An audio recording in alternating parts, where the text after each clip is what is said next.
Baik, bismillahirrahmanirrahim. Assalamualaikum warahmatullahi wabarakatuh. Alhamdulillahirrabbilalamin. Hari ini kita bisa bertemu lagi untuk mempresentasikan terkait kegiatan monitoring MSIB Angkatan 6 Mahasiswa STMIK Widya Cipta Dharma. Baik, kita mulai. Untuk yang berikutnya yaitu Muhammad Firza Fernanda, NIM 2143069 dari Program Studi Teknik Informatika dengan mitra PT Presentologics pengembang front end web dan back end. Jadi untuk posisinya adalah pengembang front end web dan back end. Baik, untuk Muhammad Firza kami persilakan untuk dipresentasikan, waktunya 15 menit.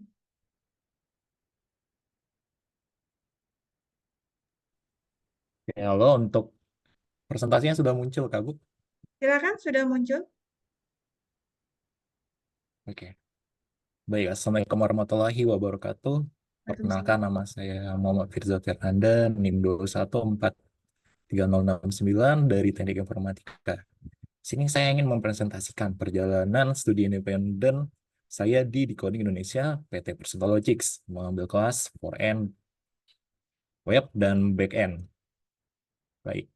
Jadi apa aja sih kegiatan SIB di Decoding Indonesia? Oke, jadi bisa dilihat di sini saya menggunakan chart terima yang terdiri dari kegiatan-kegiatan SIB di Decoding. Jadi yang pertama itu ada materi pembelajaran 399 jam, yang dimana materi pembelajaran ini diberikan secara asinkronus, online melalui modul pembelajaran di Decoding Academic. Dan nanti itu akan diberikan summation, yang dimana setiap waktu interval tertentu akan di-review oleh pembimbing non-akademik dan juga expert.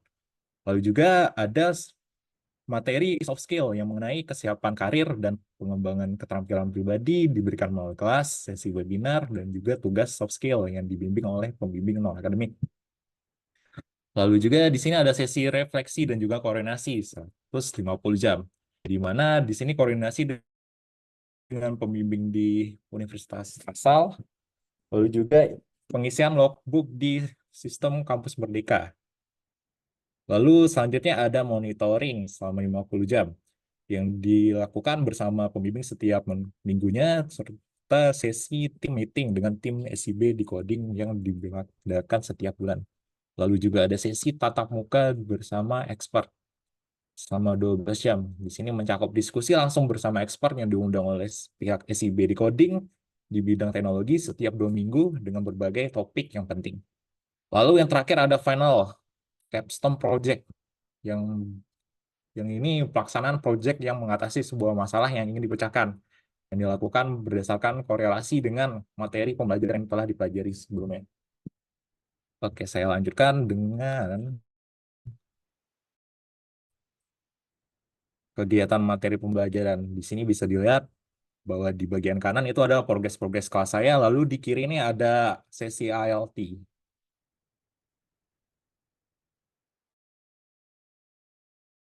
Untuk di sini saya pada saat diberikan materi di situ ada diberikan summation juga, dan bisa dilihat di sini di bagian kiri ada sedikit showcase yang saya berikan untuk hasil dari summation saya, dan di sini ada materi-materi yang dipelajari dari kelas-kelas tersebut yang akan diimplementasikan ke proyeknya, terdiri dari HTML, terus juga saling menggunakan CSS. Lalu di sini ada membuat front-end web untuk pemula, yang kita di sini memanipulasi to do dengan teknik manipulasi BOM, DOM, dan juga web storage. Lalu selanjutnya ada juga fundamental front-end web, di mana kita membuat formulir dengan baik dan benar, lalu juga outing dengan CSS script layout. Lalu juga di sini kita ada nih menggunakan RESTful API sebagai storage-nya. Jadi kita membundle JavaScript dengan modul Blender, dan juga kita mengelola paket JavaScript-nya dengan package manager. Lalu ini expert, di bagian kelas expert ini kita fokus ke bagaimana pembuatan responsif di perangkat seluler, lalu juga bagaimana merapikan sebuah coding, lalu juga bagaimana penggunaan offline di suatu project. Lalu juga kita di sini mengoptimasikan performa dari web, lalu testing pada webnya. Nah, yang terakhir di sini pembuatan backend yang menggunakan dasar-dasar dari JS. Lalu selanjutnya ada juga kegiatan soft skill. Jadi kegiatan soft skill ini juga mirip seperti bagian di kegiatan materi pembelajaran tadi. Diadakan IELTS, lalu juga diberikan tugas-tugas. Ini bisa dilihat di bagian kanan, terdiri dari 7 tugas-tugas yang diberikan, dan juga di sini contoh-contoh penilaiannya melalui email di coding. Nah, ini kegiatan bersama expert. Jadi seperti yang saya sebutkan sebelumnya, eh, jadi para tim decoding SIB itu mereka mengundang expert mengenai topik tertentu yang akan dibahas bersama-sama. Nah, lalu di sini kita masuk ke capstone. Jadi bagaimana sih ketentuan capstone di decoding Indonesia? Jadi capstone itu dibuat secara grup mandiri, terdiri dari 3 peserta. Lalu komposisinya itu terdiri dari learning pack yang serupa. Lalu juga ini komposisi anggota grup capstone-nya maksimal 2 orang dari universitas yang sama. Jadi, lalu juga peserta yang tidak membuat atau mengajukan grup capstone akan dibuatkan secara acak, dan komposisi grup yang dibuatkan tim ICB akan disesuaikan dengan sisa peserta yang tersedia. Lalu juga tuh ada 4 tema yang diberikan. Tapi di sini kita memilih tema yaitu tema peningkatan sumber daya manusia berkualitas. 3 anggota yang terbentuk. Nah, di sini untuk nama-nama anggotanya dan juga peran-perannya, lalu juga kampus. Misalnya di sini terdapat Muhammad Ferry Saputra sebagai front-end developer dari Universitas Gunadarma, lalu saya sendiri sebagai project manager, lalu ada Muhammad Rizky Saputra sebagai back-end developer dari Universitas Muhammadiyah. Ini sedikit showcase dari pembuatan project apps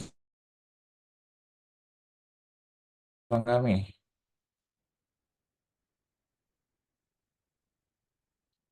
Nah, baik, jadi permasalahan apa aja sih yang saya hadapi pada saat kegiatan ini? Jadi yang pertama itu manajemen waktu yang buruk. Saya tuh sempat ketinggalan 3 kelas sekaligus dalam 1 minggu. Untung saja itu saya sempat menyelesaikan kelas-kelas itu sebelum deadline-nya. Lalu juga keterbatasan pemahaman teknologi baru. Jadi saya kan ini masih terbilang hijau di bagian web development. Jadi itu saya masih agak sedikit kesulitan buat memahami bagaimana caranya mengimplementasikan suatu teknologi kayak framework A itu kayak gimana gitu. Nah, jadi solusinya tuh untuk manajemen waktu yang buruk ini saya menerapkan time manajemen matrix seperti apa yang urgensi, apa yang penting, apa yang bisa didelegasikan, apa yang bisa ditinggalkan dulu, apa yang bisa diprioritaskan dulu, seperti itu. Lalu juga Pomodoro pada kegiatan penting. Jadi Pomodoro ini misalnya 25 menit melakukan tugas, lalu 5 menitnya itu kita istirahat, lalu lanjut terus bertahap-tahap. Lalu juga untuk keberantasan pemahaman teknologi ini, saya meminta bantuan teman-teman kelompok saya yang lebih berpengalaman dan juga berdiskusi dengan mereka. Lalu juga saya mengikuti tutorial online, membaca modul, lalu juga berkonsultasi dengan mentor saya. Nah, jadi manfaat apa aja sih yang saya dapatkan selama kegiatan MSCB? Sebenarnya banyak banget sih yang bisa saya dapatkan. Tapi saya rangkum jadi 4 aja. Jadi yang pertama itu saya lebih mendalami pada bidang web development. Karena pada sebelumnya tuh saya belum paham sekali dengan web development, tapi dengan mengikuti kegiatan ini saya menjadi lebih paham. Lalu selanjutnya itu meningkatkan kemampuan pada growth mindset, lalu juga meningkatkan kesadaran diri, lalu juga time management saya lebih teratur. Baik, di sini saya ingin mengucapkan terima kasih untuk PT Personalogics untuk telah memberikan pengalaman yang benar-benar berharga untuk saya dalam apalagi untuk dalam pengembang front-end web dan juga backend ini. Jadi saya mendapatkan skill teknis yang baru, dan tak hanya itu juga soft skill yang juga lebih berkembang. Dan juga saya ucapkan pada kampus STIMIK Widi Citra Dharma, saya ucapkan terima kasih telah memfasilitasi kami, dan juga terutama kepada Ibu Dr. Heni Pratiwi, Eskom MPD MTI, yang telah menjembatani kami untuk dapat mengikuti kegiatan MSCB ini.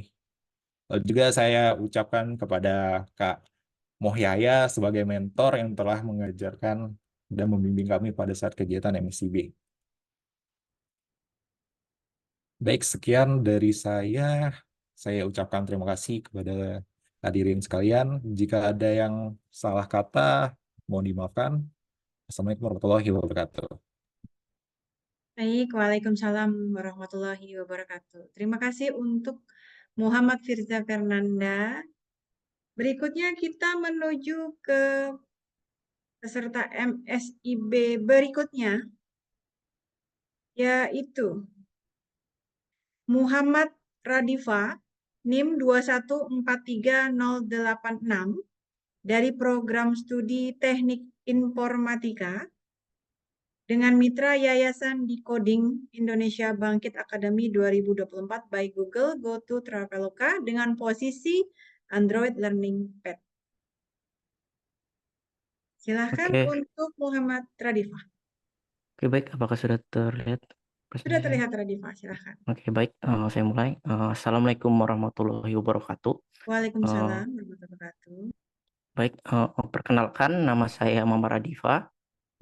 Di sini saya ingin melakukan presentasi progres apa aja sih yang sudah saya kerjakan atau sudah saya lalui di Kampus Merdeka, khususnya pada program Bangkit Academy by Google, Goto, Tokopedia, Traveloka di posisi Android Developer Learning Pad.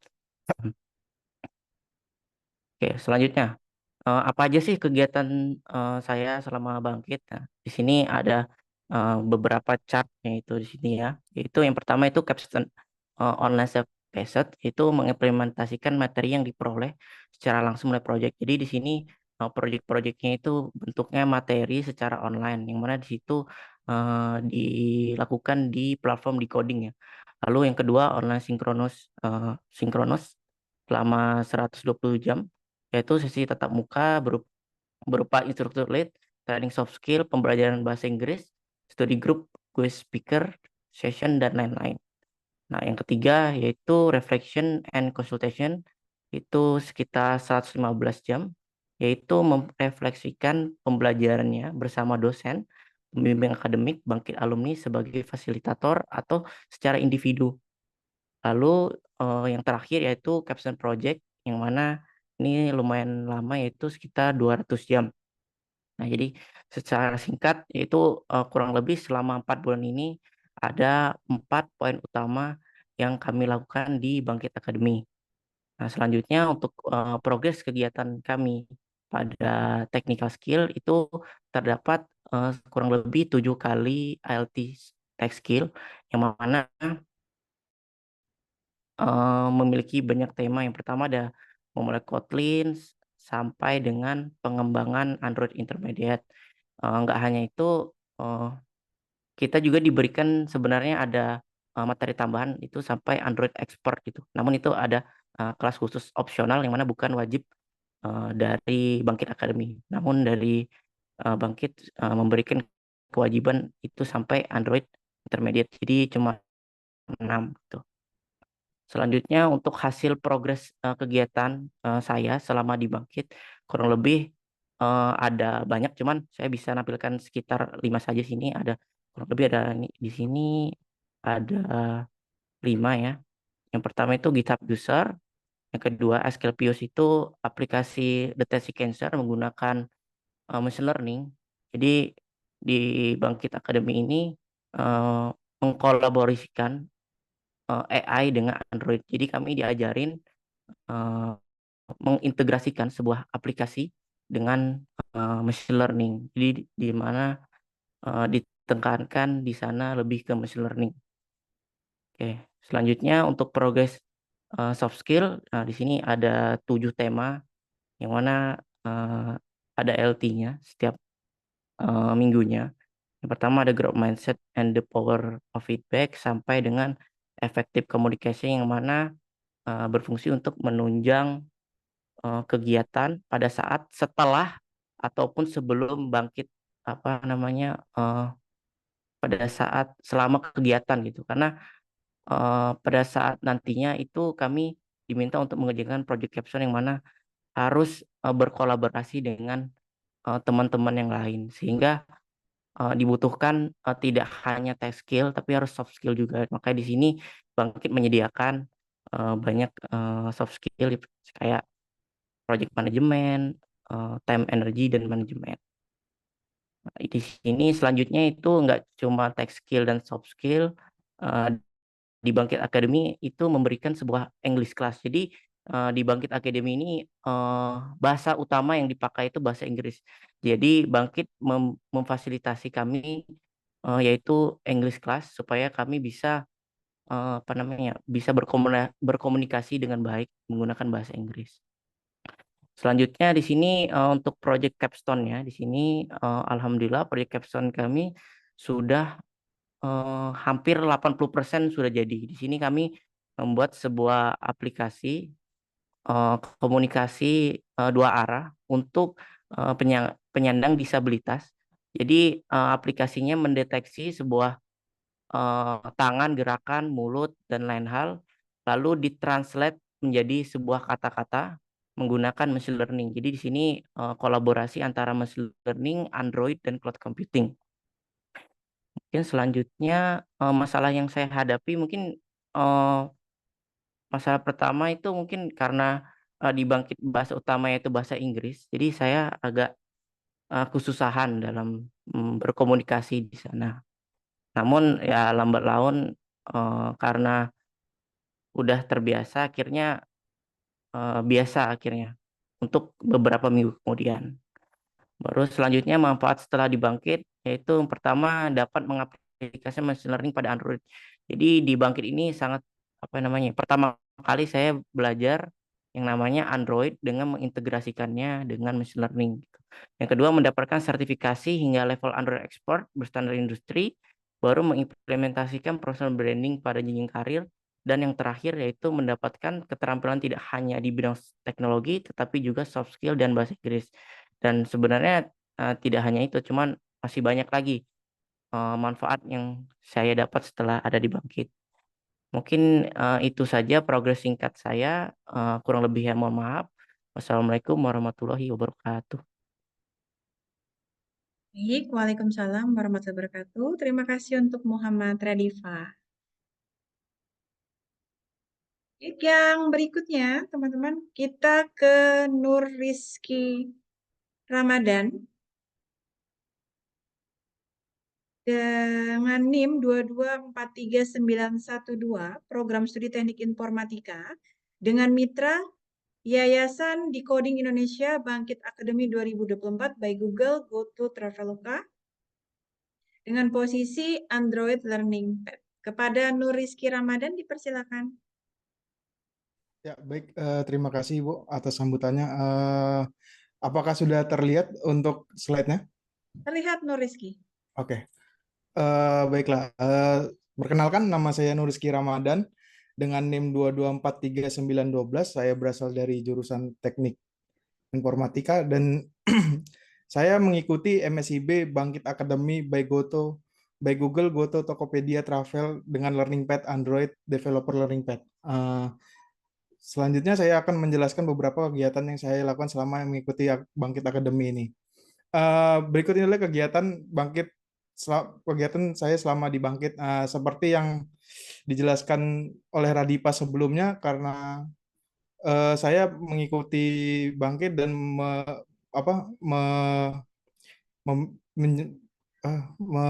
memiliki satu kelas juga sama dia. Jadi kurang lebih untuk ada materinya ada 4, yaitu online self-paced, online synchronous, reflection and consultation, dan capstone project.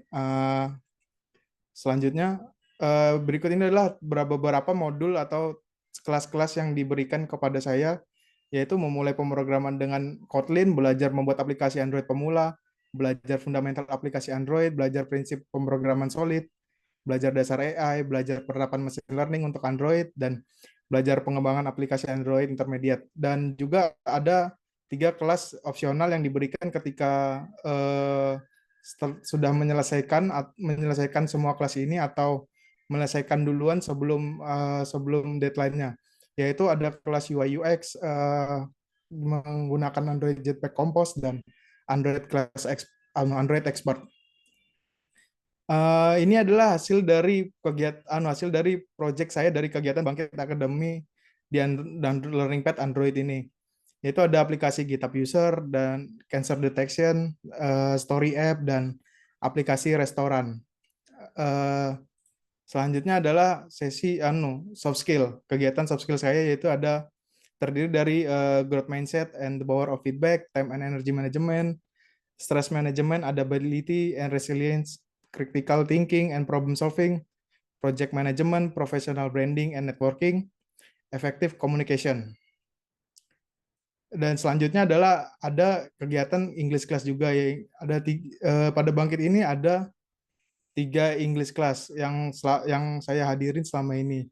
Selanjutnya adalah capstone project saya.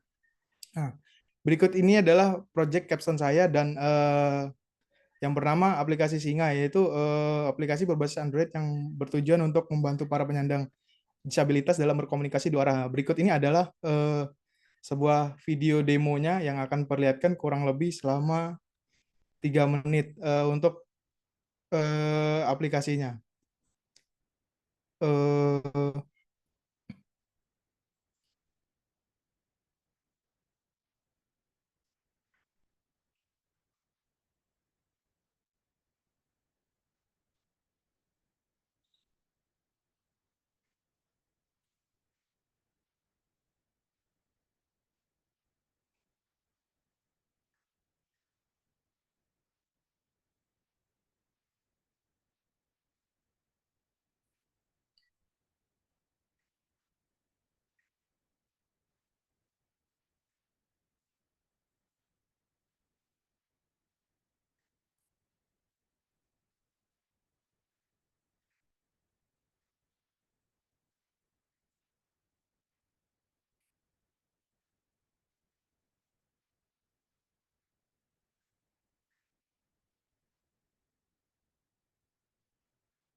Ya, itu adalah tadi 3 fitur utama yang ada di aplikasi Capstone kami, ya.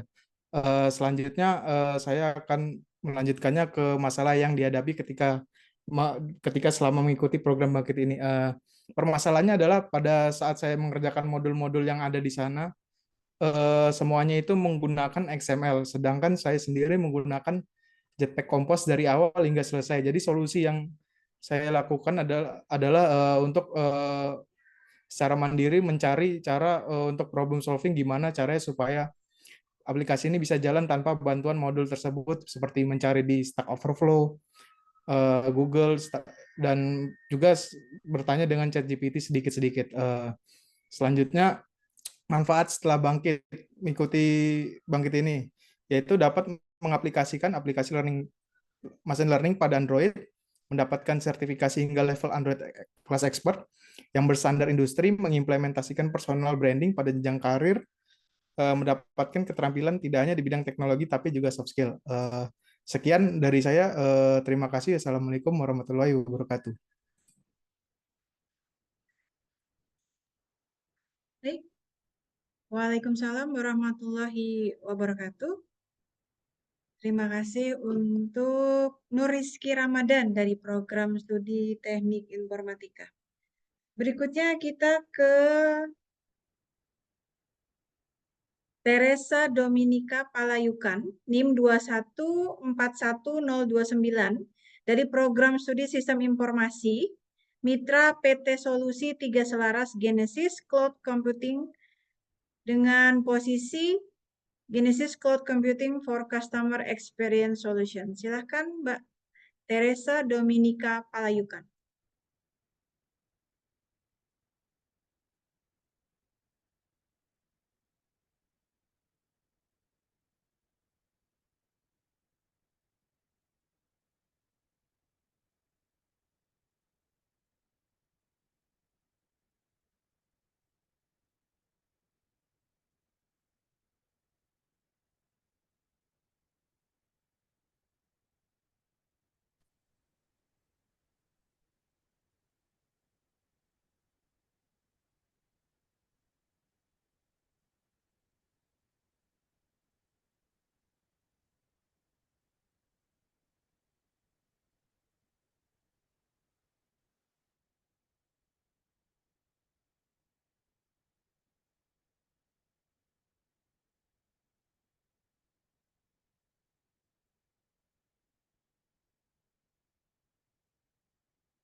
Baik, Assalamualaikum warahmatullahi wabarakatuh. Selamat siang. Terima kasih atas kesempatannya, terutama Ibu Eni Pretiwi Eskom MPD MTI yang saya hormati dan selaku dosen pembimbing MSIB. Baik, saya akan mempresentasikan tentang tugas akhir MSIB Genesis Cloud Computing. Nama saya Teresa Dominika Palayukan, NIM 2141029 dari jurusan Sistem Informasi. Metodologi pembelajaran yang pertama ada platform Genesis Cloud, yang kedua ada Genesis Cloud Architect, yang ketiga ada platform IT, Postman platform IT.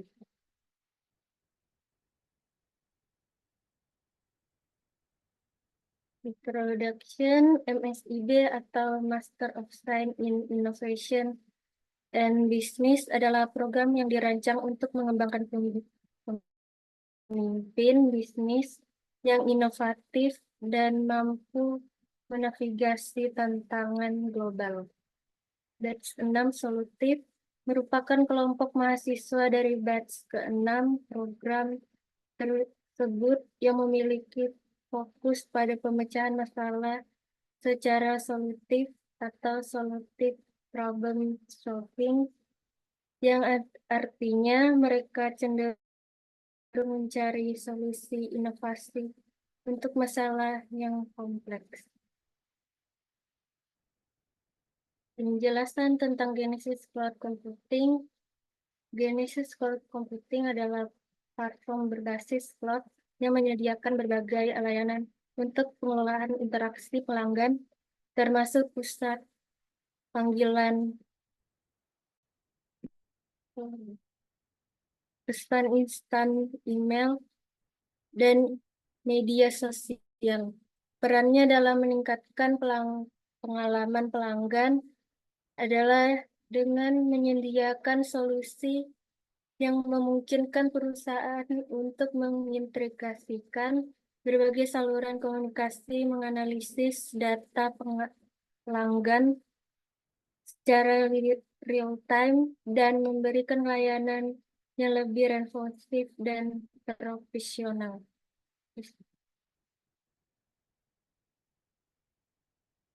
Ini ada pembelajaran kami, yaitu membuat platform Genesis dan membuat Postman dan membuat flowchart, dan pembelajaran untuk mempresentasikan flowchart dan Postman.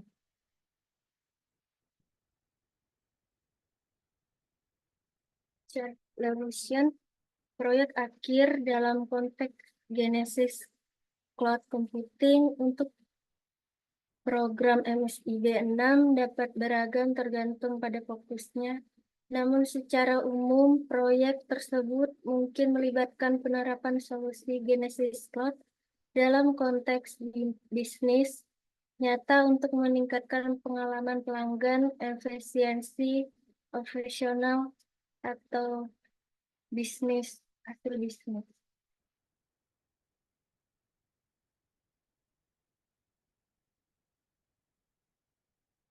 Benefit dan problemnya, manfaat dari program MSIB 6 di PT Solutif, mengembangkan keterampilan kepemimpinan dan inovasi. Program ini memberikan kesempatan untuk mengasah keterampilan kepemimpinan dan inovasi melalui proyek kolaboratif dan tantangan bisnis yang kompleks. Penerapan teori dalam konteks praktis. Program ini memberikan kesempatan untuk menerapkan pengetahuan teoritis dalam konteks bisnis nyata melalui proyek terapan dan studi kasus industri. Beberapa masalah yang dihadapi dalam program MSIB di PT Solutif bisa meliputi tantangan kolaborasi tim kerja dalam tim dengan anggota yang memiliki latar belakang dan pengalaman yang berbeda dapat menyebabkan tantangan dalam komunikasi dan kerjasama. Kesenjangan antara teori dan praktik. Ada kemungkinan bahwa pengajaran teori tidak sepenuhnya mencerminkan kompleksitas dunia bisnis sehingga membuat kesulitan dalam menerapkan pengetahuan tersebut dalam konteks praktik. Sekian presentasi MSIB dari saya. Jika ada salah dan kekurangannya mohon dimaafkan. Sekian dan terima kasih. Baik, terima kasih untuk Teresa Dominika Palayukan. Baik, berikutnya kita ke Muhammad Fahriawan Saputra, NIM 2141009, dengan program studi Sistem Informasi yang bermitra di PT Stekok Robotika Indonesia Artificial Intelligence in Industry 4.0 for Medical Device Industry. Silahkan Muhammad Fahriawan.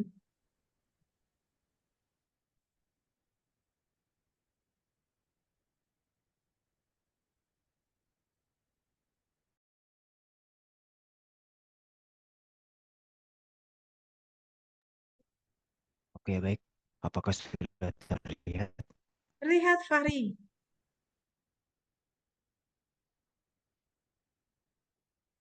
Oke, bismillah.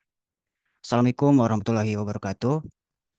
Perkenalkan, nama saya Muhammad Fahriawan Saputra, NIM 2141009. Jadi hari ini saya akan mempresentasikan kegiatan apa saja sih yang saya lakukan selama di Mitra Stekok Robotika Indonesia dengan course Artificial Intelligence in Industry 4.0 for Medical Device Industry. Oke, jadi pada presentasi kali ini saya akan membawakan 4 topik. Pertama, kegiatan MSIB 6, kedua, progres tugas, itu menjelaskan tentang tugas individu, kelompok, dan tugas akhir. Yang ketiga, manfaat MSIB 6. Dan yang keempat, masalahnya. Kegiatan MSIB 6. Oke, jadi selama pembelajaran, saya di beberapa bulan ini menggunakan LMS TechHawk Academy. LMS TechHawk Academy adalah platform atau aplikasi yang dibuat oleh pihak mitra untuk mengelola, mendokumentasikan materi, kuis, dan mengirimkan tugas pendidikan atau pelatihan. LMS ini terdapat banyak course yang dapat dipelajari, tetapi karena saya mengambil course AI, jadi saya hanya bisa membuka course AI saja. Dapat dilihat pada gambar, course AI memiliki 10 bab untuk dipelajari. Di antaranya ada materi Git, database, Python programming, Python backend, akuisisi data, artificial intelligence, machine learning, image classification, model deployment, dan yang terakhir tugas. Oke, jadi pada LMS ini mentor memberikan tugas individu dan kelompok setiap minggu dan kuis setiap harinya. Sesi mentoring atau FGD dengan mentor. Kegiatan ini dilakukan 2 kali seminggu, pada hari Rabu dan Jumat. Pada kegiatan ini, mentor menjelaskan materi dan mentoring tugas akhir. Pada sesi ini, kita dibebaskan untuk bertanya, dan jika ada kesulitan, mentor akan membantu sampai kita bisa. Progres tugas. Karena waktu yang diberikan terbatas, jadi saya hanya akan menjelaskan salah satu tugas individu dan kelompok. Untuk tugas individu ini, saya membuat model dengan teachable machine untuk mendeteksi wajah saya sendiri dan jam. Label yang saya buat ada 2 kelas, yaitu muka 69 gambar, jam 77 gambar. Lalu setelah itu export model dari teachable machine ke Keras, lalu download modelnya. Dapat dilihat pada gambar di sebelah kiri, app.py. Kode ini digunakan untuk membuat aplikasi web dengan Flash yang memungkinkan pengguna untuk mengunggah gambar dan kemudian model machine learning yang dibangun dengan Keras akan memprediksi kelas gambar tersebut. Yang sebelah kanan, kode ini digunakan untuk membuat antarmuka web yang memungkinkan pengguna untuk menangkap gambar menggunakan webcam dan mengirimkan gambar tersebut ke server untuk prediksi menggunakan model deteksi wajah. Ini hasilnya. Yang di sebelah kiri ini adalah hasil dari kelas muka dengan confidence score 99,70%. Yang di sebelah kanan ada kelas jam dengan skor 99,72%. Untuk tugas kelompok, tugas kelompok ini saya membuat teknologi OCR atau Optical Character Recognition untuk mengenali dan mengonversi teks yang terdapat dalam gambar atau dokumen yang dipindai menjadi teks yang dapat diedit dan dicari secara digital. Jadi kode ini digunakan untuk melakukan optical character recognition pada gambar yang diunggah menggunakan Google Colab. Ini hasilnya. Dari gambar ini bisa disimpulkan bahwa OCR benar dan sesuai dengan gambar yang diunggah, yaitu sesuai dengan gambar keep it simple. Oke, untuk tugas akhir. Pada proyek ini kami menggunakan beberapa tools, antara lain TensorFlow digunakan untuk mengembangkan, melatih, dan mendeploy model machine learning. Yang kedua ada Google Colab digunakan untuk pelatihan model, machine learning, eksplorasi, dan visualisasi data, pengolahan data, eksperimen, dan prototyping. Yang ketiga ada VS Code digunakan untuk menulis, menguji, dan memperbaiki kode secara efisien. Yang keempat ada Streamlit. Streamlit ini digunakan untuk membuat aplikasi web interaktif yang dengan cepat, terutama untuk keperluan data science dan machine learning. Memungkinkan pengguna untuk berinteraksi dengan data dan model secara real time. Yang terakhir, kami menggunakan Python 396 untuk mengerjakan tugas ini. Oke, untuk deskripsi tugasnya, tugas akhir ini saya membuat model machine learning dan mendeploy modelnya menggunakan Streamlit. Pada tugas ini, kelompok saya memilih untuk membuat aplikasi klasifikasi penyakit mata menggunakan model Mobile Net V2 dengan 4 kelas, yaitu katarak, diabetik retinopati, glaukoma, dan normal.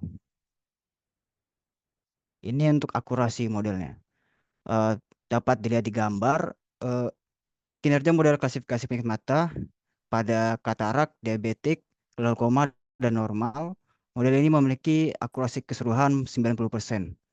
Di antara kelas diabetik, retinopati memiliki precision dan recall tertinggi, menunjukkan model sangat baik dalam mengidentifikasi kasus ini. Setelah ini, model akan di-save dalam bentuk H5. Lalu proses deployment. Pada kode ini digunakan untuk membuat aplikasi web interaktif dengan Streamlit yang mendeteksi penyakit mata dari gambar yang diunggah. Aplikasi ini memungkinkan pengguna untuk mengunggah gambar, kemudian mengklasifikasikannya sebagai salah satu dari 4 kelas penyakit mata. Aplikasi, deskripsi penyakit, dan akurasi prediksi akan ditampilkan kepada pengguna. Ini untuk hasilnya, bisa dilihat ini untuk katarak. Di situ juga terlihat deskripsinya. Katarak adalah kekeruhan pada lensa mata yang menyebabkan penurunan penglihatan, dan akurasinya pun sudah 100%. Yang ini untuk kelas diabetik retinopati dengan akurasi 100% juga. Yang ini glaukoma dengan akurasi juga 100%. Dan ini untuk yang normal dengan akurasi 99,98%. Jadi gambar di atas bisa disimpulkan bahwa hasil prediksi benar sesuai dengan gambar yang diunggah dan memiliki akurasi yang sangat tinggi, kemudian juga ditampilkan deskripsi penyakit dan akurasinya. Oke, sekarang kita masuk ke manfaat MSIB 6. Sebenarnya untuk manfaat MSIB ini banyak, tapi saya akan mempresentasikan mungkin 3 saja. Yang pertama di pendidikan, itu memperluas pengetahuan dan keterampilan dalam machine learning, dari dasar hingga lanjutan. 2, kolaborasi, berinteraksi dengan profesional dan praktisi machine learning, memungkinkan kolaborasi dan pertukaran ide. Lalu kita juga banyak mendapatkan teman baru. Yang 3, tren, memahami tren baru, teknologi mutakhir, dan aplikasi machine learning dalam berbagai sektor industri. Yang 4, masalahnya. Untuk masalahnya, ada beberapa bab yang materinya kurang banyak diberikan oleh pihak mitra, sehingga saya cukup kesulitan untuk mengerjakan beberapa tugas. Namun saya tetap menyelesaikan tugas dengan mengekspor berbagai macam platform seperti Stack Overflow, mungkin dokumentasi TensorFlow. Terus juga saya juga ada memakai ChatGPT dan bisa berkonsultasi dengan mentor di lain hari mentoring. Oke, terima kasih. Itu saja presentasi dari saya. Kurang lebihnya mohon maaf. Assalamualaikum warahmatullahi wabarakatuh. Waalaikumsalam warahmatullahi wabarakatuh. Terima kasih untuk Muhammad Fahrian Saputra dari Program Studi Sistem Informasi. Berikutnya kita ke Teresa Veronica Palayukan. NIM 2141030, Program Studi Sistem Informasi dari PT Tekno International Mandira Cendikiawan dengan posisi AWS Cloud Solution Architect. Silakan.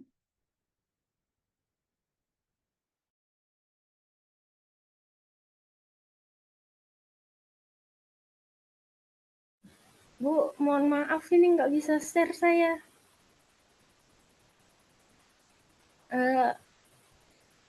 Minta izin waktu sedikit ya, Bu. Baik, Mbak.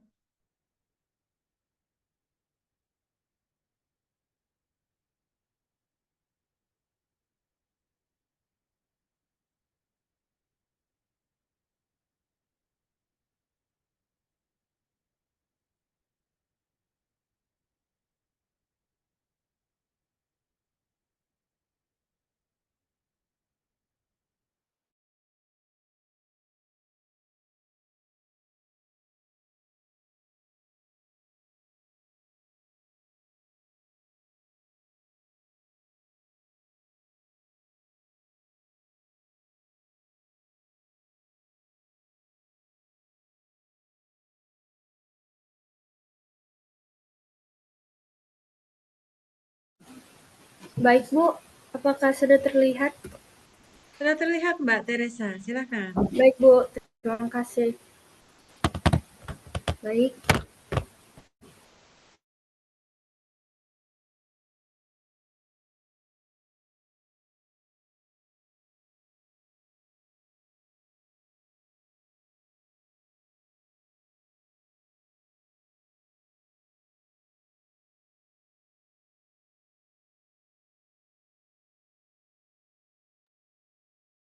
Mohon maaf, ini suaranya tidak terdengar ya. Masih connecting to audio.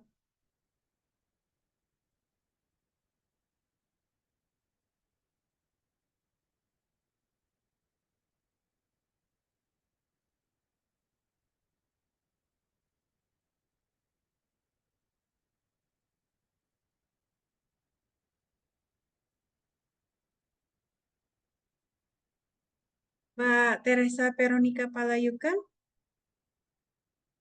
nampaknya masih terhubung ke audio ya.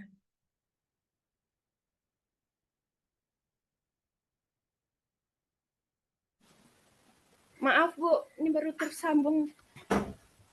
Mbak, di-share dulu materi presentasinya.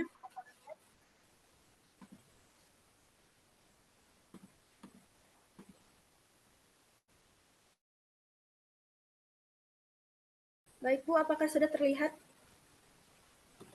Sudah Mbak, silakan. Sudah. Ya, sudah Mbak. Baik. Mohon maaf, Bu. Sebelumnya karena laptop saya Windows-nya baru diperbaiki, jadi servernya seperti ini. Baik. Terima kasih kepada Bu Dr. Heni Pratiwi Eskom Mkom selaku dosen pembimbing MSIB atas kesempatan yang telah diberikan kepada saya. Saya akan memulai presentasi tentang kegiatan MSIB 6 saya.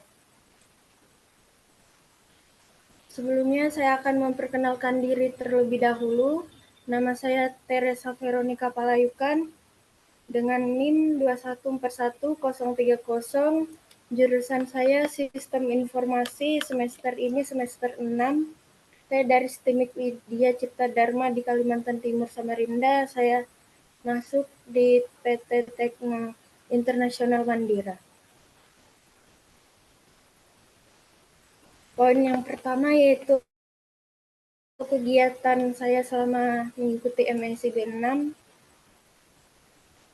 Pertemuan awal sampai pertemuan akhir di MSIB 6 yaitu 16 Februari 2004, aktivitas mentoring MSIB 6.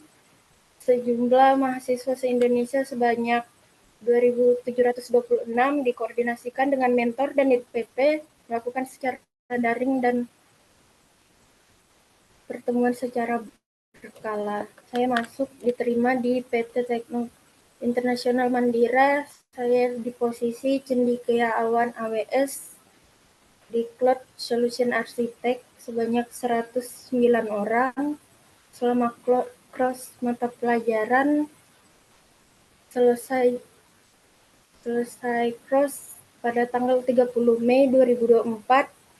Pembelajaran saya melalui LMS dibuat oleh PT Timprop, yaitu ada Soft Skill 1, Foundation, Practice Lab Bab B2, Solution Architect Technical Essential. Selanjutnya di poin B, progres selama pengerjaan tugas atau capstone sampai dengan proyek akhir. Proyek pengerjaan tugas, ada tugas harian dan mingguan.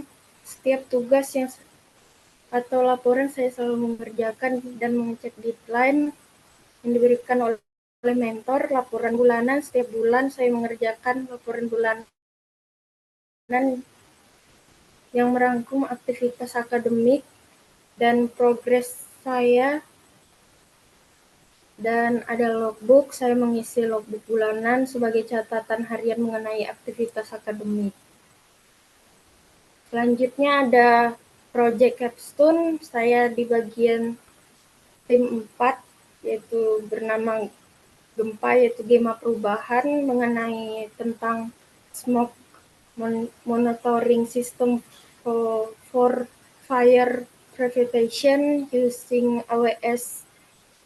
Di kelompok saya membuat IoT tentang sistem pemantauan asap untuk pencegahan kebakaran menggunakan layanan AWS IoT.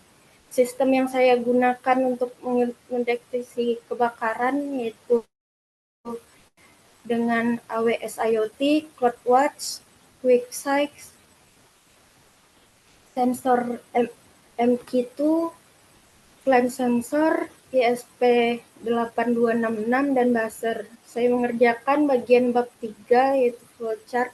Pengerjaan saya sudah selesai, tetapi pengerjaan server masih 80%. Proyek akhir yaitu yang pertama inovatif berdampak proyek. Yang kedua pencapaian kreatif. Yang ketiga pengembangan terdepan. Yang keempat solusi berbasis riset. Yang kelima, pembelajaran dan presentasi. Yang keenam, visi dan misi.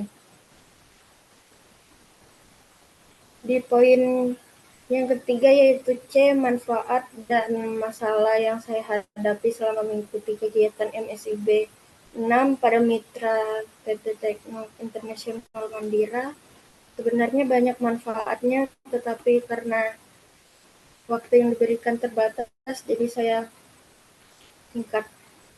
Yaitu ada beberapa, yaitu saya mendapatkan fleksibilitas waktu dan lokasi, tempat saya mengikuti MSIB dari mana saja, manajemen waktu fleksibilitas, mengatur pelajaran, memungkinkan menyimbangkan tugas akademik dan program MSIB 6. Selanjutnya, saya dapat mengembangkan soft skill, yaitu yang pertama adalah kolaborasi, peningkatan kemampuan melalui kerja tim, dan manajemen waktu dan disiplin mengembangkan kemampuan waktu. Manfaatnya, saya mendapatkan sertifikat dan pengakuan. Sertifikat yang saya dapatkan yang diakui oleh industri setelah menyelesaikan program yang akan menjadi nilai tambah dalam pengakuan industri, pendapat pengakuan dari industri. Teknologi membuka peluang untuk kesempatan karir yang lebih lanjut.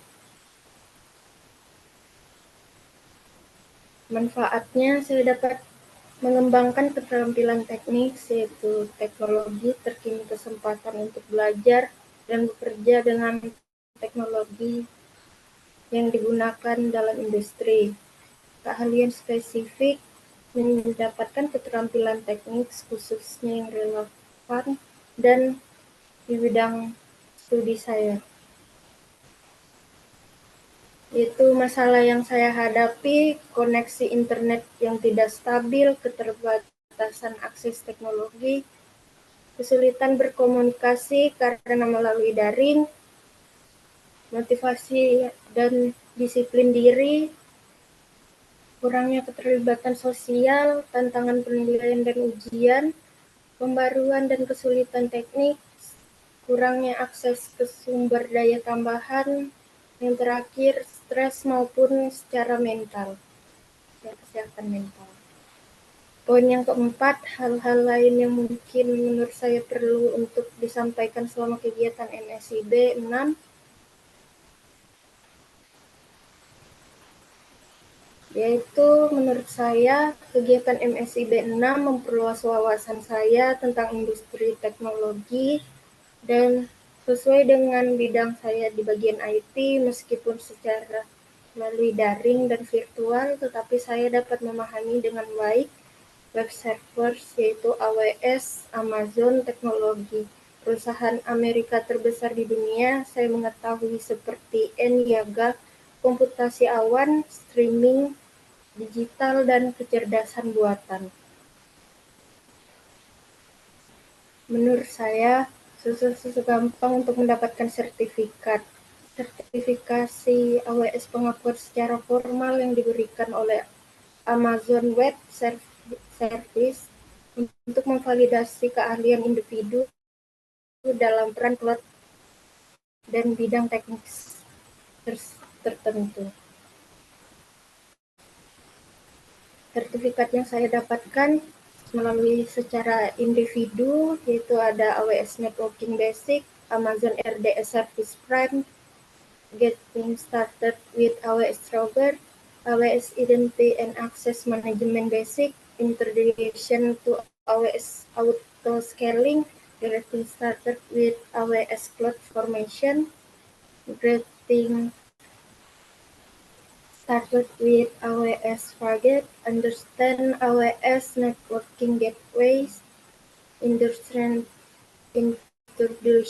to Amazon API Gateway, AWS Backup Prime, Introduction to Amazon Platform.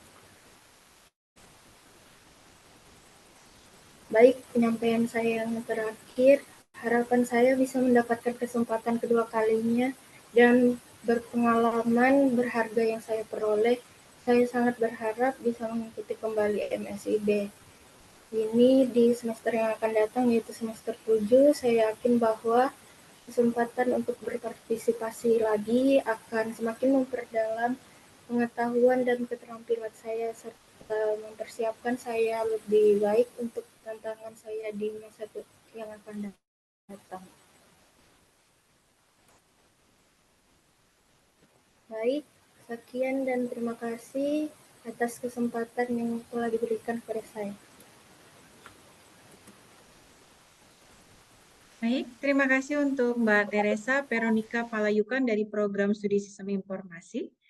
Berikutnya kita menuju Tino Kurniawan, NIM 2143032 dari Program Studi Teknik Informatika dengan mitra PT Edukasi Spomedia Indonesia kelas industri dengan posisi Web Full Stack Development. Silahkan untuk Tino Kurniawan. Baik.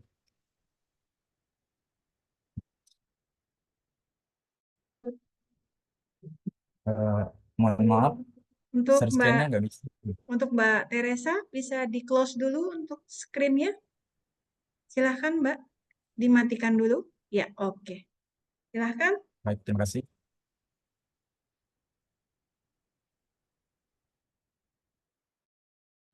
Apakah sudah terlihat?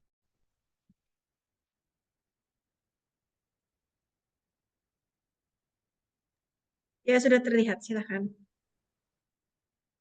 Baik, bismillahirrahmanirrahim. Assalamualaikum warahmatullahi wabarakatuh. Perkenalkan, saya Tino Kurniawan dari Mitra Game Lab, program Full Stack Developer. Saya akan menjelaskan kegiatan selama mengikuti SIB 6 di Mitra Game Lab. Jadi di Game Lab sendiri sudah disediakan sebuah akun dari akun akun MBKM gimana sih MBKM, mohon maaf, disediakan sebuah akun untuk bisa mengakses LMS pada website GameLab. Jadi pada website GameLab dari tugas harian, laporan, dan sampai caption project diupdate di GameLab. Dan untuk pertemuan secara daring, kami menggunakan via Google Meet. Setiap minggu kami melakukan pertemuan 5 kali dalam seminggu, dari hari Senin sampai Jumat, pada jam 8.30 sampai 11.30 waktu Indonesia Barat. Pada setiap pertemuan, dalam beberapa kelas atau materi, kami diberikan 2 sampai tugas harian, dan ada juga kuis dalam sesi kelas. Dan di setiap sesi kelas akan ada sertifikatnya.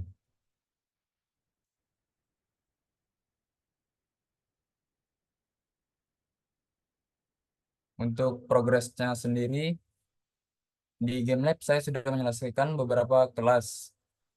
Ada kelas hard skill dan juga soft skill.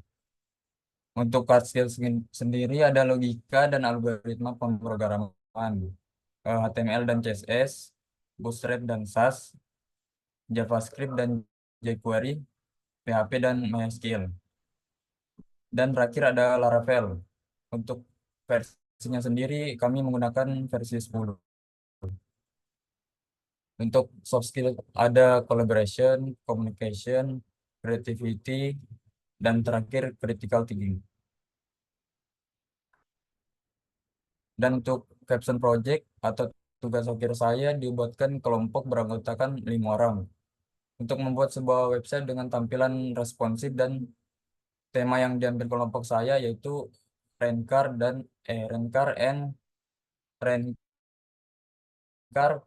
and motorcycle app. Sesuai sama tema kelompok saya, jadi website saya ini adalah rental mobil dan motor berbasis web. Untuk progresnya kurang lebih 90% dalam waktu pengerjaan 1 bulan. Dan akan diadakan demo day atau presentasi pada Rabu tanggal 19 Juni 2024. Ini sudah sedikit dokumentasi dari GameLab. Sebenarnya ada banyak, cuma diisi beberapa aja. Yang pertama ini ada website dari GameLab sendiri. Yang kedua ada pertemuan pertama dari mentor dan peserta. Ini pertemuan ketiga. Dan ini tugas dari beberapa kelas hard skill. Ada 6 kelas, dan masing-masing kelas ini mempunyai sertifikat. Dan ini salah satu contoh sertifikat yang telah saya dapatkan. Dan ini project Laravel saya untuk caption project menggunakan Laravel 10. Dan ini tampilan localhost pada project saya. Dan ini pada tampilan GitHub. Ini landing page pada project saya. Dan ini bagian admin.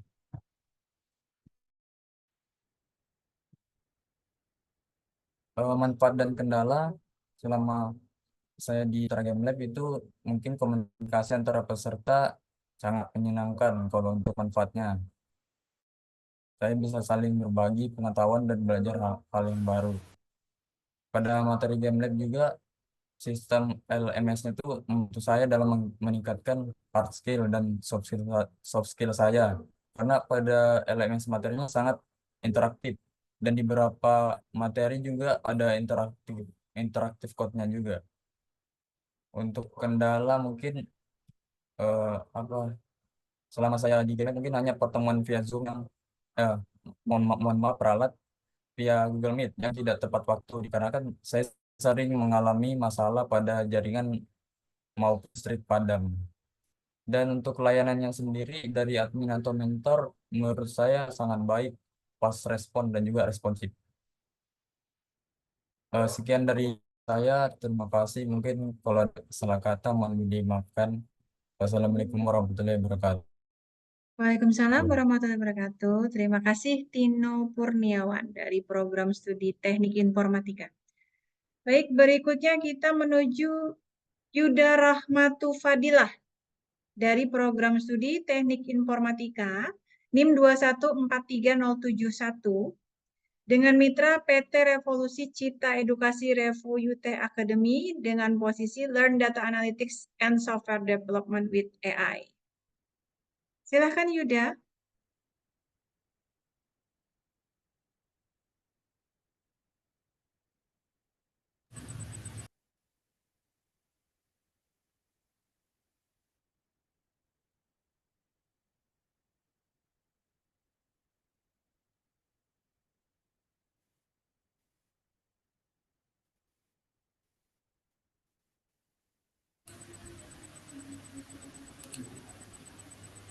Bentar dulu.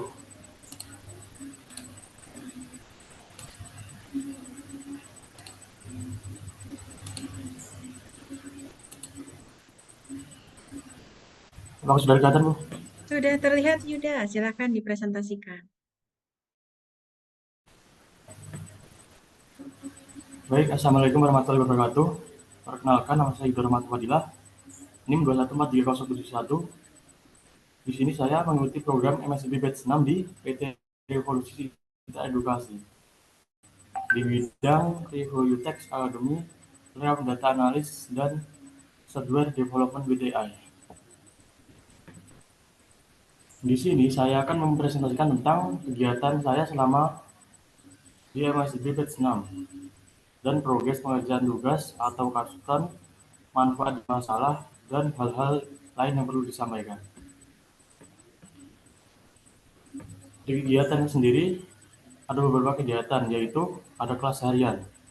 Di kelas harian ini di hari Senin sampai Jumat di jam 19 sampai jam 10 malam. Kemudian ada mentoring. Mentoring dilakukan 1 minggu sekali bersama mentor. Kemudian ada diskusi tim. Diskusi tim ini biasanya membahas tentang pengerjaan capstone dan membahas tugas-tugas lainnya. Yang terakhir ada pertemuan dengan DPP. Pertemuan dengan DPP ini biasanya dilakukan di hari Sabtu jam 10 pagi.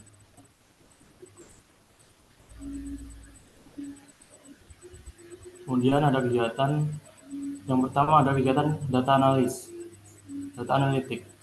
Di data analitik ini ada 4 materi, yaitu problem definition and planning, kemudian data cleaning, business analysis, dan data visualization. Kemudian di kanan ini adalah contoh gambar pertemuan kelas harian kami. Dan bawah ini contoh pertemuan dengan mentor. Kemudian ada kegiatan software engineering. Di kegiatan ini meliputi kelas bersama instruktur, mentoring, meeting internal bersama tim untuk mengerjakan proyek capstone dan tugas individu. Kemudian di kanan ini adalah contoh gambar pertemuan kelas harian dan mentoring bersama mentor. Kemudian ini adalah highlight kegiatan pertemuan dengan DPP di hari Sabtu dengan menggunakan Google Meeting. Kemudian progres pengerjaan capstone. Di progres ini ada 2 juga, yaitu di data analis dan software engineering. Di data analis sendiri ada 4 bagian, yaitu business understanding, problem definition, data cleaning dan data analis, dan finalisis, data analysis, dan testing grading. Dan terakhir ada data visualization markup. Kemudian di software engineering sendiri juga ada 4 bagian, yaitu preparation, layouting and scaling, deployment, dan capstone project pitching. Di capstone project pitching ini kita mempresentasikan website yang telah kita buat selama kurang lebih 4 bulan kita mengikuti MSIB ini. Kemudian ini adalah highlight kegiatan pitching kami saat mempresentasikan website yang telah kita buat tadi. Kemudian ada manfaat dan masalah. Di manfaatnya sendiri, saya mendapatkan ilmu baru yang belum pernah saya dapatkan dan dapat banyak teman baru dari berbagai daerah dan banyak pengalaman saat bekerja sama tim yang sangat solid. Kemudian ada masalahnya. Di masalah sendiri saya cuma di dalam beradaptasi dengan rekan tim karena beberapa anggota kelompok ada yang jarang aktif di kelas. Kemudian ada hal-hal yang perlu disampaikan. Saya berharap program MSIB terus diadakan dan disediakan banyak pilihan program yang lebih banyak. Dan semoga MSIB semakin maju, dan terima kasih banyak kepada program MSIB telah atas kesempatan luar biasa ini. Pengalaman dan ilmu yang saya peroleh sangat berharga untuk karir dan masa depan saya. Mungkin sekian presentasi dari saya. Assalamualaikum warahmatullahi wabarakatuh. Waalaikumsalam warahmatullahi wabarakatuh. Terima kasih untuk Yuda Rohmat. Berikutnya kita menuju Leo Charles Ligori Liling, NIM 2141020 dari Program Studi Sistem Informasi dengan mitra PT Cipta Konsultan Internasional dan posisi Digital Marketing Masters. Silahkan Leo.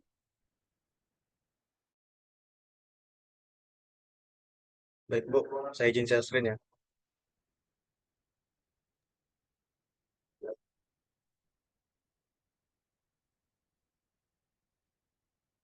Apakah sudah kelihatan Bu? Kita lihat Leo. Oke.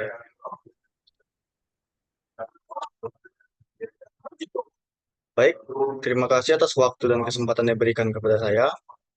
Saya, Leo Charles Liling, NIM 2141020 dari Program Studi Sistem Informasi. Jadi pada semester ini, semester genap ini, saya mengikuti program yaitu MSIB Batch 6 pada mitra yaitu PT Cipta Konsultan Internasional dengan posisi Digital Marketing Master. Baik, sedikit preview tentang Digital Marketing Master. Digital Marketing Master itu adalah Digital Marketing Master yang program Digital Marketing Master yang dirancang oleh mitra PT Cipta Konsultan Internasional atau CIAS ini adalah program Digital Marketing Master itu inkubasi digital marketing selama 1 semester dengan pendekatan experiential learning dan object based learning yang mana peserta akan bergabung dalam squad kecil dan berperan layaknya digital marketer agensi yang memfokuskan pembelajaran pada progres upgrade di kelas, mentoring, serta mengerjakan proyek digital marketing untuk satu UMKM tertentu yang menjadi klien UMKM. Jadi, oke, berikut yaitu ini di sebelah kiri pada monitor dapat dilihat bahwa itu adalah squad saya atau kelompok saya selama mengikuti kegiatan MSIB pada mitra CIAS ini. Dan UMKM yang berkolaborasi bersama squad saya yaitu adalah UMKM yang namanya OST yang berdiri sejak tahun 2018, omsetnya 60-100 juta per tahun dengan owner itu Bapak Sugiharto Adi Cahyono. Dan UMKM ini berlokasi di Sidoarjo, yang mana UMKM yang berkolaborasi bersama kami ini, bersama squad kami, yaitu adalah UMKM yang bergerak di bidang fashion muslim. Oke, pada misi belajar yang diberikan oleh CIAS, yaitu adalah ada 3 fase, yang mana fase pertama itu minggu pertama sampai dengan minggu kelima, fase kedua minggu ke-6 sampai minggu ke-13, dan fase ketiga itu minggu ke-14 sampai dengan minggu ke-20. Oke, itu untuk schedule KM6 di CIAS, yaitu dibagi di 3 kelas utama. Yang pertama itu ada kelas plenary, management, dan mentoring. Jadi kelas plenary ini merupakan kelas yang dibuat khusus untuk membahas modul-modul atau materi utama yang perlu dipelajari gitu. Sedangkan kelas enrichment adalah kelas yang dibuat untuk mengisi sisa kelas atau bisa dipakai untuk membahas materi-materi yang lain juga. Dan sisi mentoring adalah sesi yang dimana mentor itu bersama dengan kita siap squad itu untuk membahas progres dari bagaimana kelangsungan atau sampai mana sudah progres dari pengerjaan yang perlu dikerjakan gitu. Dan ada juga kelas internal squad gitu dalam kelompok di mana project work kami kerjakan di setiap tugas dan meeting bersama owner atau UMKM. Baik, untuk tadi ada 3 fase. Ini fase pertama itu di mana fase pertama selama 1 sampai dengan 5 minggu kami belajar itu fundamental bisnis. Jadi pembelajaran ini tuh tentang memahami prinsip dasar bisnis dan mengenali bisnis dari UMKM yang menjadi mitra. Dan pada fase pertama ini, materi-materi utama atau kelas plenary yang kami bahas itu meliputi dengan pengenalan bisnis, analisis dan segmentasi pasar, value proposition, business model canvas, dan pengenalan digital marketing. Jadi, dan setiap fase itu mempunyai misi. Jadi pada misi utama pada fase 1 itu pertama membangun kedekatan dan kepercayaan kepada owner. Jadi kita melakukan meeting gitu atau pertemuan bersama klien karena berhalangan jarak, maka kita menggunakan online gitu, pertemuan secara online, dan mengenali keunggulan keunikan segmen dan positioning UMKM. Jadi kita perlu mengenal produknya, bagaimana keunikannya, siapa pelanggannya, dan posisi UMKM ini seperti apa. Dan fase kedua itu fase di mana yaitu kami membahas atau menjalankan sosial media marketing. Jadi pada fase 2 ini kami memahami prinsip dasar marketing dan bagaimana membuat konten marketing untuk berbagai platform. Pada fase 2, pelajaran utama atau kelas plenary-nya itu meliputi strategi sosial media, produksi konten untuk YouTube, Instagram, Facebook, TikTok, evaluasi sosial media, advanced social media tools, dan literasi konten. Jadi misi utama pada fase 2 ini adalah memperkenalkan UMKM ke customer melalui konten.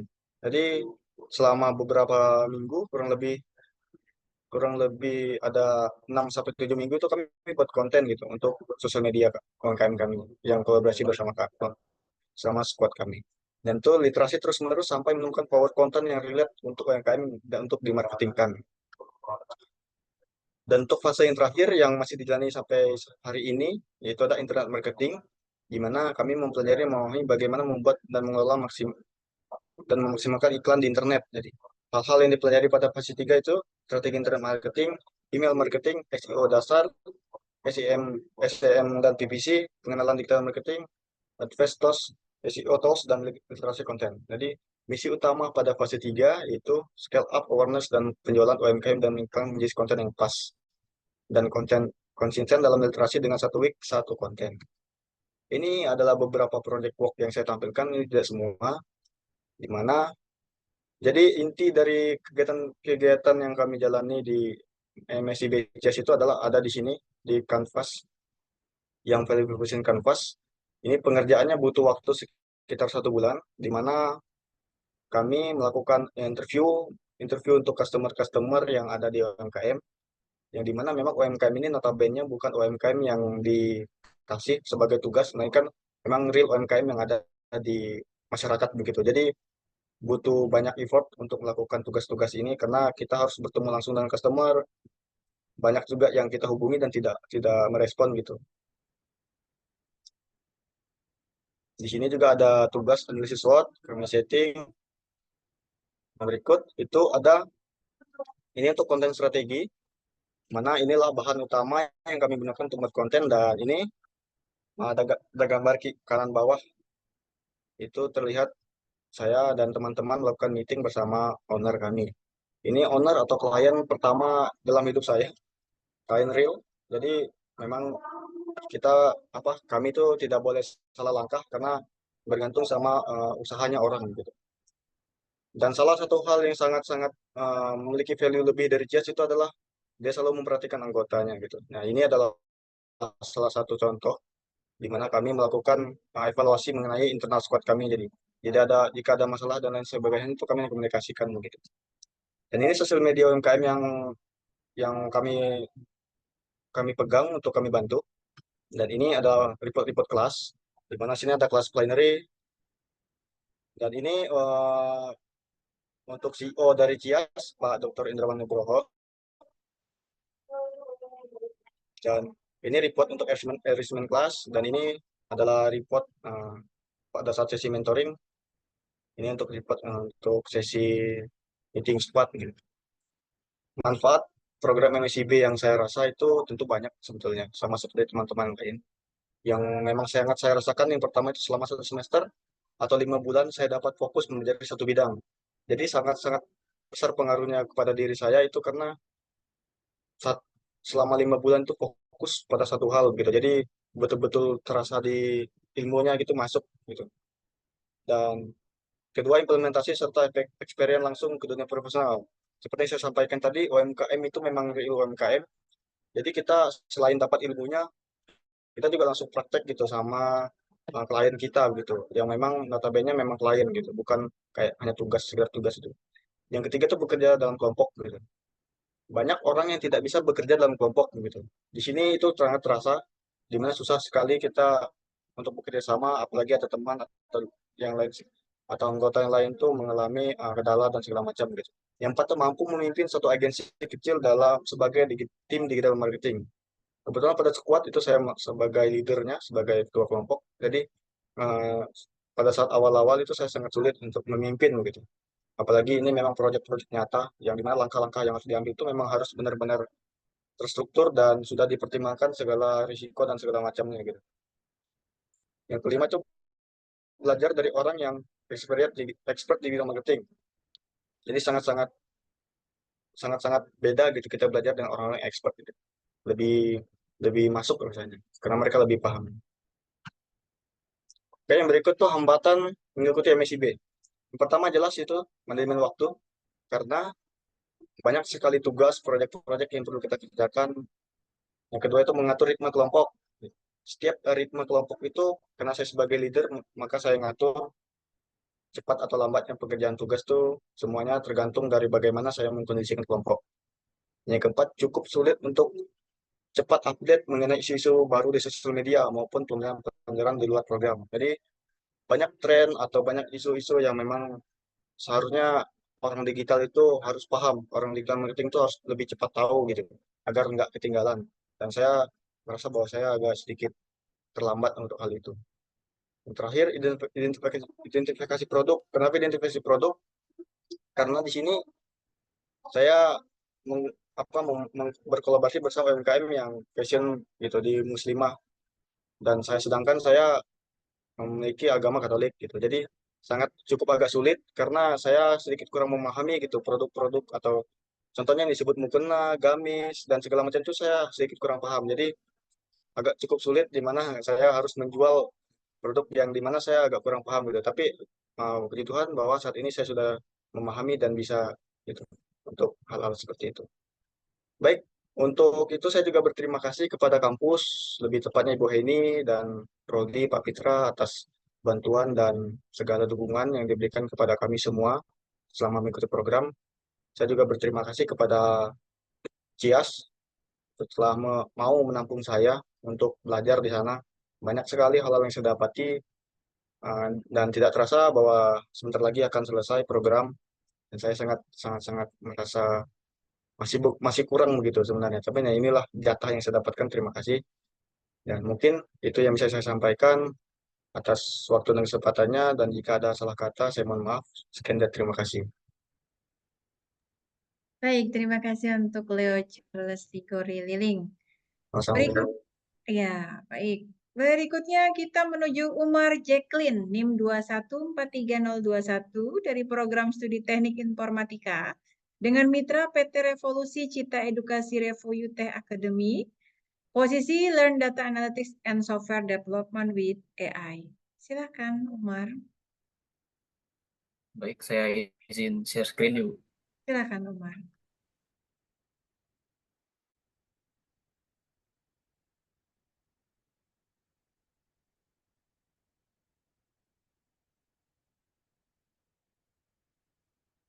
Apakah terlihat, Bu?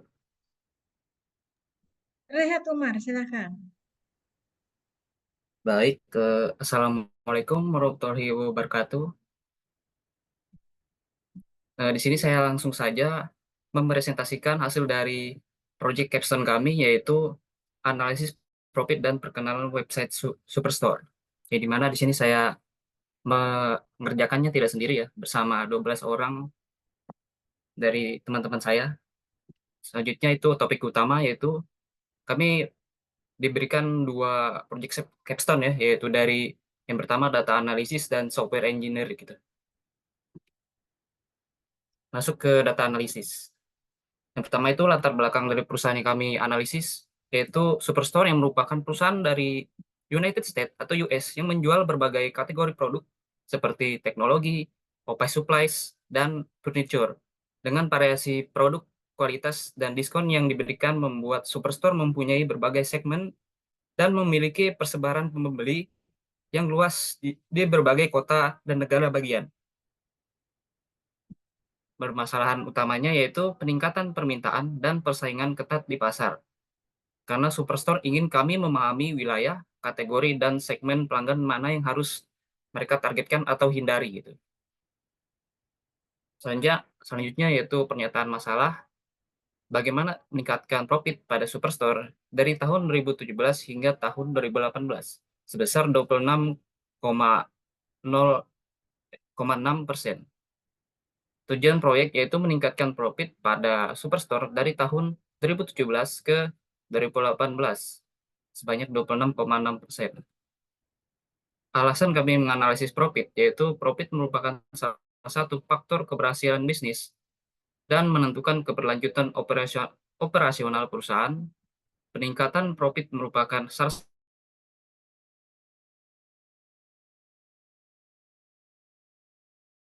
satu indikator keberhasilan Superstore. Mampu memenuhi permintaan pasar dan mampu bersaing profit, berarti perusahaan dapat kategori dan segmen pelanggan mana yang harus mereka targetkan. Ini adalah visualisasi data kami untuk menganalisa profit atau keuntungan dari perusahaan tersebut. Kesimpulan, Superstore berfokus pada penyumbang profit tertinggi, namun tetap memperhatikan algoritma perkembangan profit dari kategori wilayah, customer pada penyumbang profit terendah. Dalam wilayah biasanya meningkatkan penjualan melalui strategi marketing pada wilayah West, mengurangi stok produk yang kurang diminati pada wilayah West, meningkatkan promosi pada kategori produk yang paling banyak dibeli pada wilayah terendah yaitu South. Pada kategori meningkatkan penjualan melalui strategi marketing pada kategori teknologi, memberikan diskon 15% pada kategori teknologi dan OP supply, meningkatkan promosi dan stok pada kategori teknologi, OP supplies, dan furniture. Pada segmen memberikan promosi dan diskon 10% kepada segmen consumer, memberikan diskon pada pengiriman standar kelas. Selanjutnya adalah software engineer. Tentang website kami, website ini agar dapat dipantau oleh seluruh stakeholder secara real time, sehingga dapat mengetahui tren penjualan untuk memaksa penjualan dan mendeteksi masalah secara dini.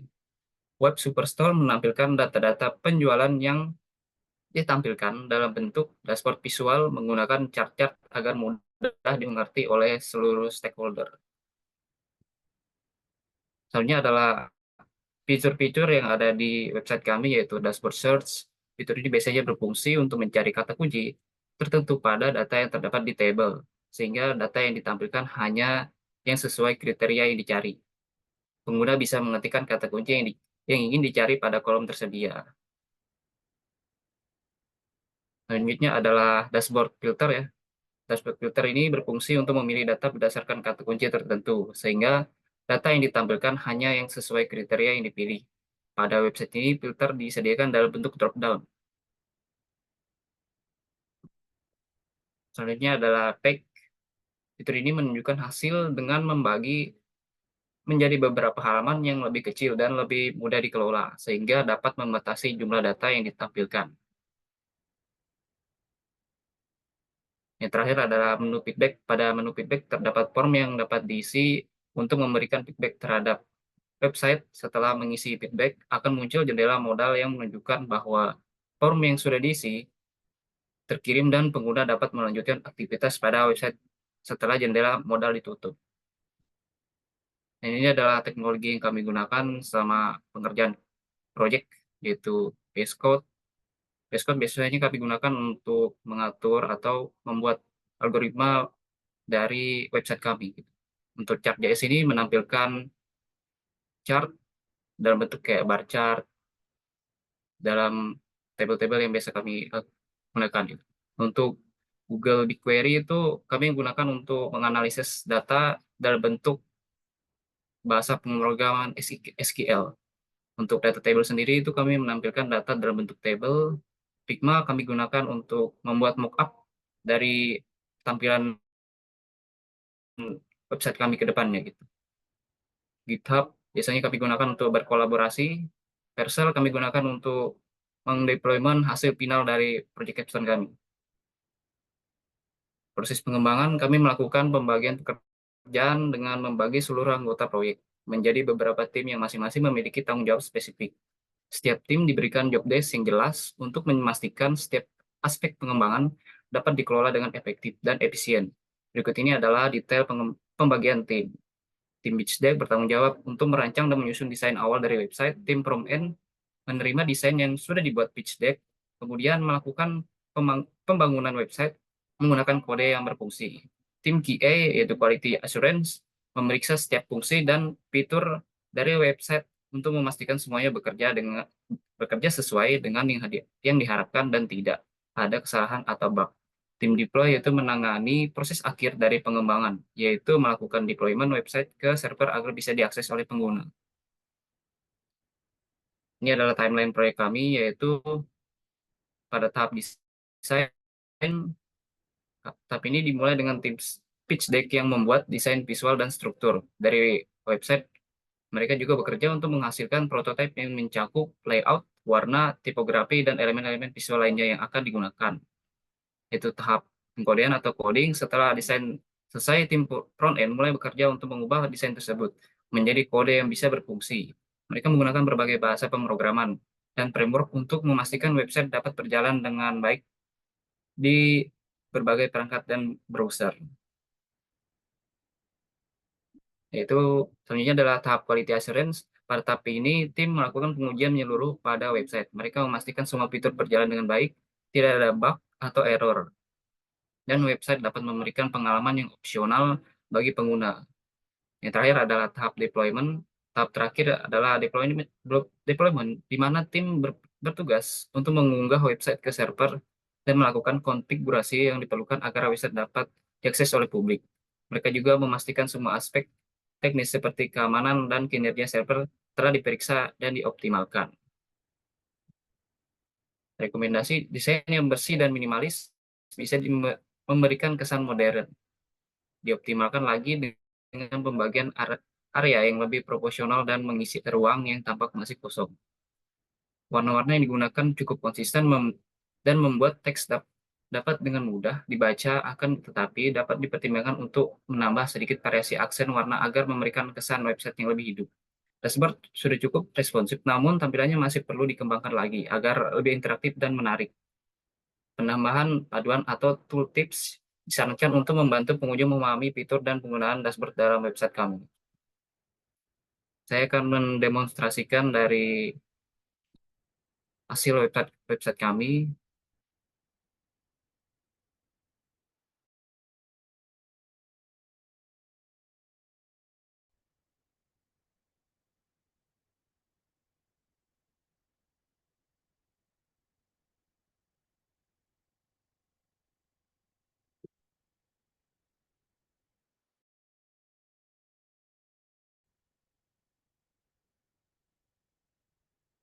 Apakah terlihat?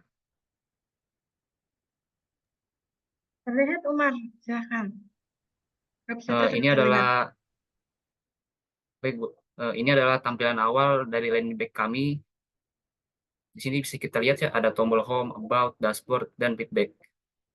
Saat Anda atau user klik menu about, maka akan masuk ke tentang project kami gitu, atau project background dari website kami. Mulai dari problem issue, problem statement-nya, hingga scope-nya. Kita scroll ke bawah lagi. Di sini akan menampilkan anggota tim saya ya, yang berkolaborasi dalam pembangunan atau pembuatan proyek akhir ini. Selanjutnya kita akan masuk ke menu dashboard.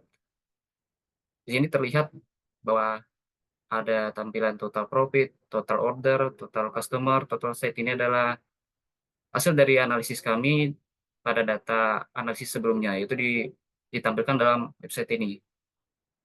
Dan ini adalah profit trends yang berupa bar chart. Saat kita arahkan kursor, maka kita akan melihat profit ini pada tahun berapa. Nah, selanjutnya adalah tampilan dari donut bar chart, yaitu menampilkan profit segmen dan profit kategori. Di sini bisa kita lihat ada menu filtering yang saya jelaskan tadi. Ini profit by teknologi. Bisa kita lihat bahwa profit by teknologi itu berapa banyak sih barang yang dibeli di kategori tersebut, di kategori teknologi tersebut. Sebelah ini sama juga bar chart menampilkan profit by region, setiap wilayahnya gitu, wilayah yang mana sih yang paling banyak profitnya. Ini menampilkan table seperti wilayah, segmen, kategori, dan profit-profit di wilayah tersebut. Bisa kita filtering juga dalam bentuk drop down tadi. Nah, mungkin ini saja yang bisa saya presentasikan. Mohon maaf jika ada salah kata. Assalamualaikum warahmatullahi wabarakatuh. Baik, Waalaikumsalam warahmatullahi wabarakatuh. Berikutnya kita ke Nolan Melambi, NIM 2143077 dari Program Studi Teknik Informatika, Mitra PT Impact Byte Teknologi Edukasi dengan posisi IBM Skills Boot for AI dan Cyber Security. Silahkan Nolan Melambi untuk dipresentasikan. Baik, Bu, saya izin screen dulu, Bu. Silahkan Nolan.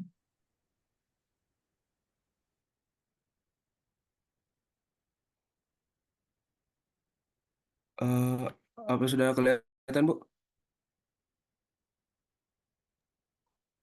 Bentar, baru sedang akan start screen. Oke, ini dia. Sudah terlihat Nolan. Silahkan.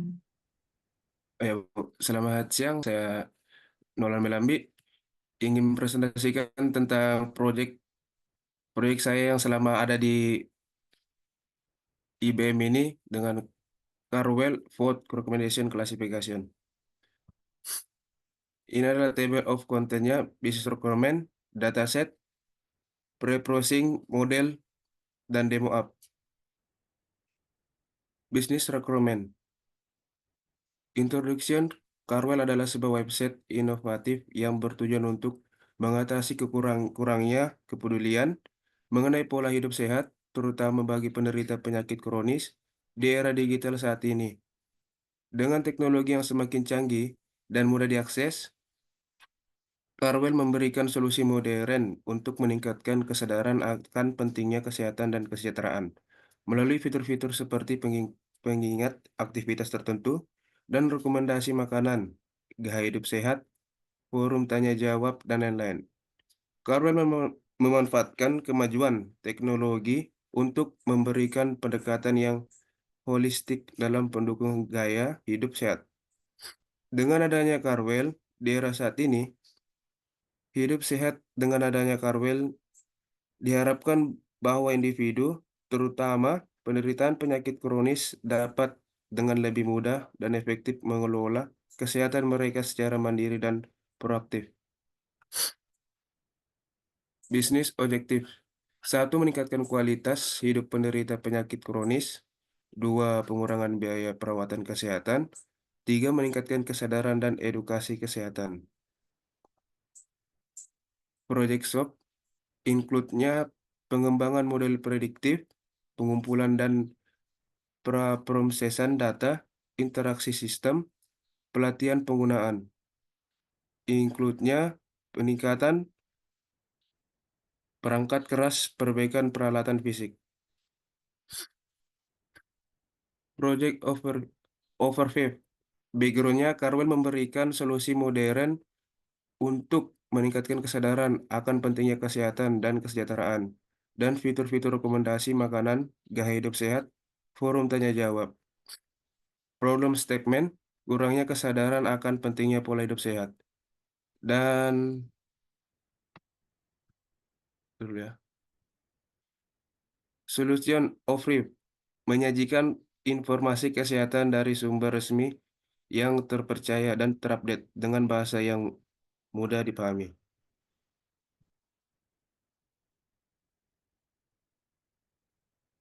Functional Recommend. Pengguna melakukan input data usia, jenis kelamin, tinggi, berat, dan kondisi kesehatan, lalu akan diberikan rekomendasi makanan yang dianjurkan tidak sesuai dengan data yang diinputkan. Data rekomen, data scores, data para pengguna dengan kondisi kesehatan, rekomendasi makanan, data quality, memastikan kelengkapan dan keakuratan data. Project Delivery Base. Desain sistem, implementasi dan pelatihan dokumentasi proyek dan panduan penggunaan. Milestone 1, pengumpulan data dan penelitian model. Minggu 1. Milestone 2, pengembangan dan pengujian model. Dan milestone 3, penerapan dan presentasi.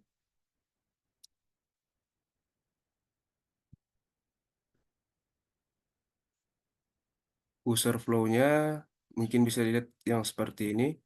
Itu start, login, regis, data sesuai dengan rekomendasi. Dan datasetnya dibuat sendiri dengan bantuan ChatGPT untuk membuat pengacakan kombinasi data, user, dan jenis makanan.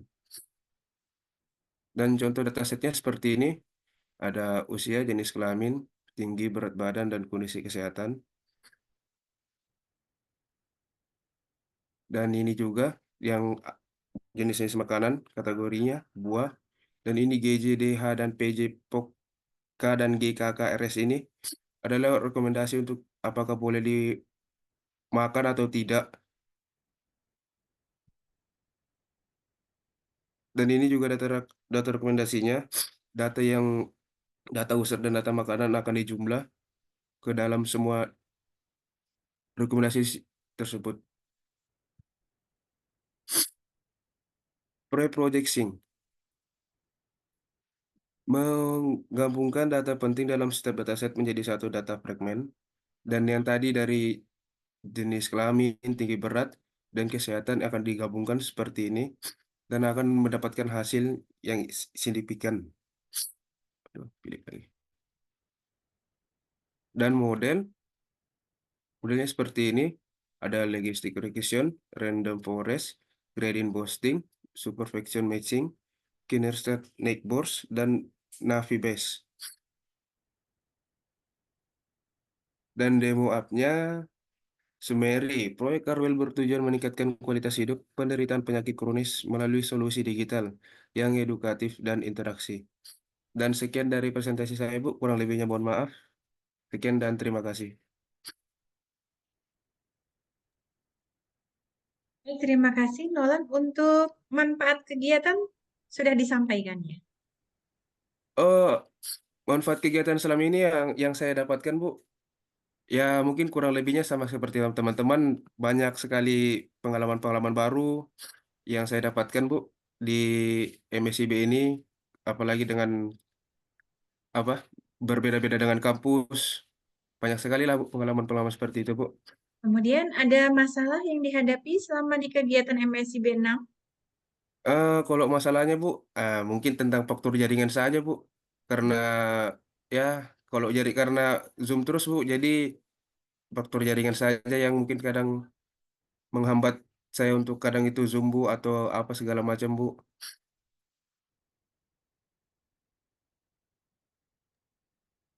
Oke, baik. Terima kasih, Nolan. Silakan di stop share screen ya. Bu.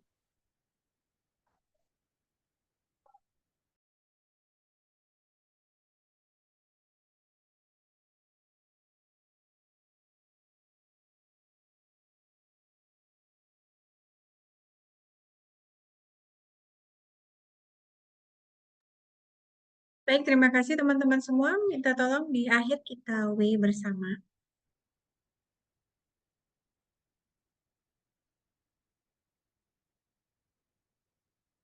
Baik, demikian terima kasih atas pemaparan monitoring kegiatan MSIB 6. Semoga aktivitas kegiatan MSIB 6-nya berjalan lancar, teman-teman. Sampai ketemu di akhir Juni, nanti kita akan bertemu kembali secara offline.